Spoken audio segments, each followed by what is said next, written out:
Amen. Amen. C'est une joie pour moi de pouvoir dire ce que le Seigneur a fait au sein de mon foyer. Gloire à Dieu. Vous savez, comme j'ai dit lundi dernier à mes frères, je me sens chez moi ici. Et je suis chez moi. Tous vous me connaissez. J'étais un bon garçon, comme tous les autres. J'avais un cœur pour les choses de Dieu.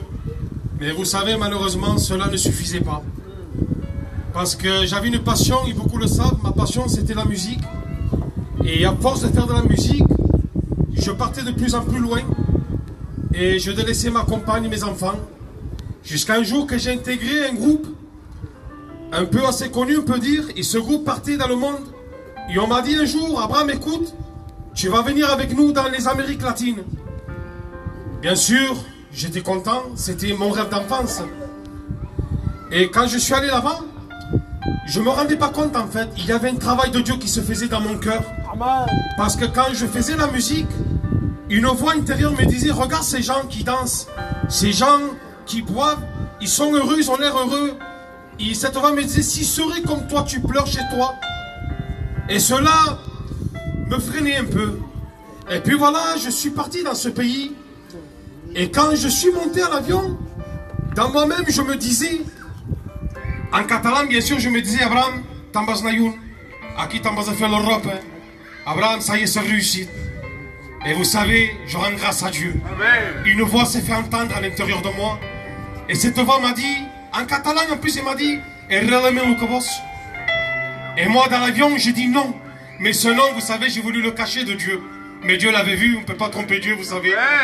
Et quand je suis arrivé là-bas, voilà, mes pensées à moi, c'était, excusez-moi, c'était de faire la fête, faire la musique. Mais là-bas, j'ai été pris d'une angoisse. Et voilà que quand j'étais dans la chambre, une voix me disait, mets-toi à genoux, je rentre dans ta vie maintenant. Et moi, j'ai dit un mot à Dieu, j'ai dit non. Quand je rentre en France, je vais t'accepter. Je suis rentré en France et bien sûr, 6 mois après, on passait. Moi, j'avais oublié ce que j'avais dit à Dieu, mais lui n'avait pas oublié. Et j'étais sur mon canapé, voilà aussi, j'étais lié beaucoup à la drogue. J'étais en train de me droguer. Une voix intérieure de nouveau me dit, tu n'as pas dit qu'en France tu m'accepterais. Je vous avoue que j'ai eu peur. Je croyais que je faisais de la dépression. Et en fait non, parce que je refusais l'appel de Dieu. Et puis, voilà, un soir, je suis rentré dans la chambre pour aller me coucher avec le respect que je vous dois. Et j'ai vu une Bible à mon chevet. Et voilà, et j'étais attiré pour ouvrir cette Bible. Et je disais, non, quand même, je ne vais pas ouvrir. Vous savez, nous les gitans, on a du respect pour ces choses-là. Je me disais, je suis drogué, je ne peux pas ouvrir cela. Eh bien, je ne sais pas comment j'ai ouvert la Bible.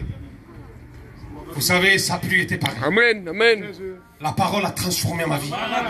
Quand on me disait que ce livre était vivant, moi je disais, ça c'est une aventure, je demande pardon au Seigneur, mais elle est réelle.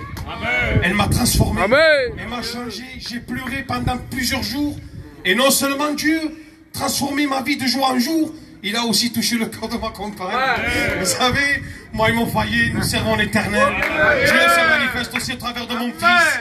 Et voilà ce que Dieu a fait pour moi et pour le cœur de chacun d'entre nous.